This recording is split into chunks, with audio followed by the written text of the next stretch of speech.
Hello, I'm Eduardo Lavaque. I have been a web developer for 11 years, almost, next month, July. And today I want to talk about outsourcing your thinking.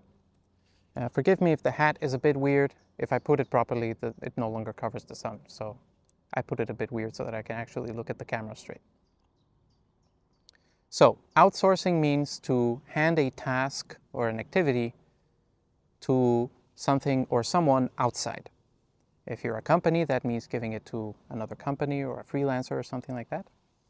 In this case, we're talking about us as individuals handing it over to something else. In this case, we're going to be talking about thinking, outsourcing your thinking, meaning giving your thought process or what should normally happen inside of your head, making it happen outside.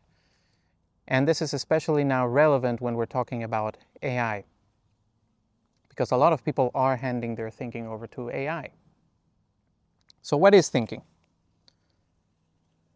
In short, it's just having thoughts or trying to reason about a problem or a solution. It might also be considered going through the motions or setting up the environment for those processes to take place. For example, if I just sit down in the couch and I don't have any music going on, any videos going on, I'm just sitting there staring at a wall. Perhaps I'm not actively trying to solve a problem, but I am in fact thinking, because when I'm not doing anything else, the brain likes to think. The mind likes to solve problems. Of course, if you're doing some kind of mindfulness exercise, you can shut down those processes a little bit. But even then they happen, you just learn to not pay attention to them. Okay, now, as usual, I've got my trusty notes here. So, like I said, thinking requires an environment and setting up that environment. But in the example I gave of the couch, for example, normally it's not considered the most pleasurable activity to just stare at a wall or stare at nothing and just think. So thinking is actually not the easiest thing to do in the world, generally speaking. Before it was, I mean, there was plenty of space to think. Nowadays we have plenty of ways to shut that down if we want to.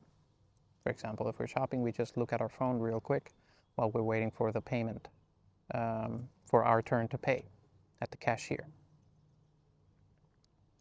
So because thinking is difficult, original thinking actually becomes difficult as well.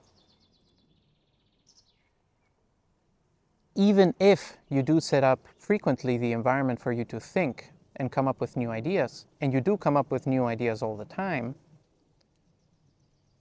to then action those ideas is very difficult, normally. If it's really an original idea, then you're probably swimming against the current by having the idea and actioning it.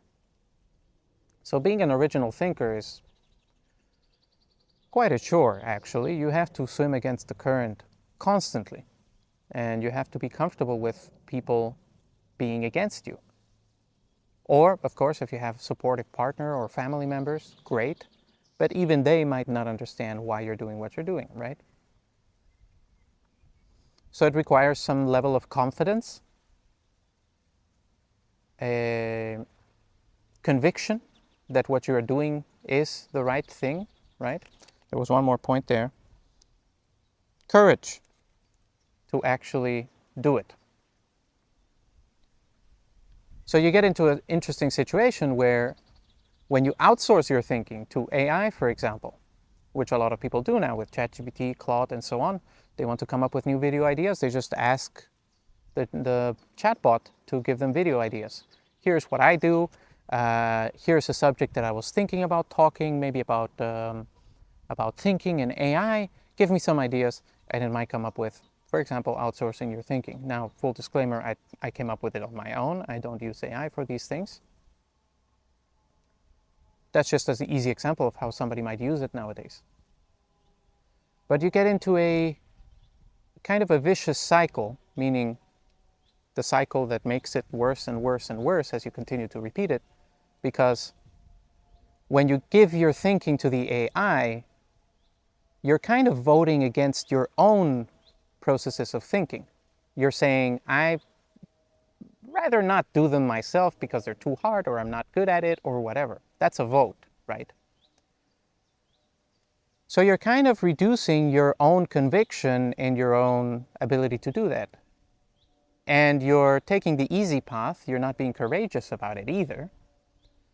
And it lowers your confidence. And as that happens, you try to rely more and more on the AI for these things, right?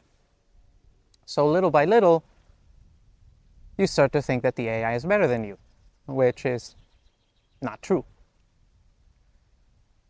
And I tell you that that's just not true. On the flip side, you can actually have a virtuous cycle. If you don't rely on AI or another person to come up with these things for you, that means you're thinking them up. And it can go well or it can go badly, right? If it goes badly, then you learn from it and you have to try again. But if it goes well, you can actually start to get the idea that, oh, maybe I can do this, or actually I'm pretty good at this. And that goes up and up and up and up, to the point where you simply trust that your ideas are good, because now you have some level of taste about what's good and what's bad while you've tried things.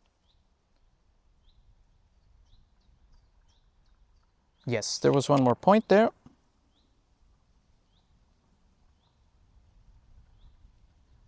Nah, I guess that's it on that point.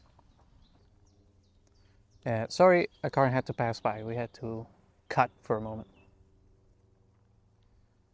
Concrete advice, actually there's only one very strong piece of advice I can give, and that's never use the AI to come up with an idea for you. Never use the AI to solve a problem for you.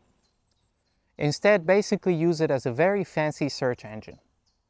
When you have an idea about what could the solution be, or when you want to find out what the problem is, just ask it about the problem and then read the sources it cites. You will probably find out that its summary is not the best for those sources, so build your own understanding of the problem, if you don't have an understanding of the problem. If you do and you're just looking for solutions, then don't look for solutions with the AI. Instead, come up with them yourself, write them down, and research those solutions using the AI.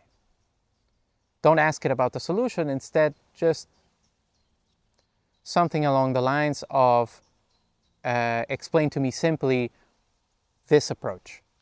And then if you have a different approach you want to compare it against, you can say, now explain to me this approach. And then you say finally, okay, what would be the generally considered the differences between these two? Look it up. You basically always want to rely on it looking things up. You don't want it to do its own quote-unquote thinking, because it's flawed by default, and that cannot be fixed. So rely on it instead to search Google for you. Google nowadays is not great in terms of the kinds of results it returns. So having the AI do the slogging through all of those results is actually quite useful. Or just don't use AI and use a search engine that isn't Google, like Kagi or something like that, which, at least in my experience, seems to give me better results. You'll have to get used to it, but it does give better results. Yeah, just don't outsource your thinking. You'll just become dumber. Thankfully, you can regain it just by not outsourcing your thinking and doing the thinking yourself. Then you'll get smart again. But, you know, why make it harder for yourself later? That's actually quite a difficult process. All right, don't outsource your thinking.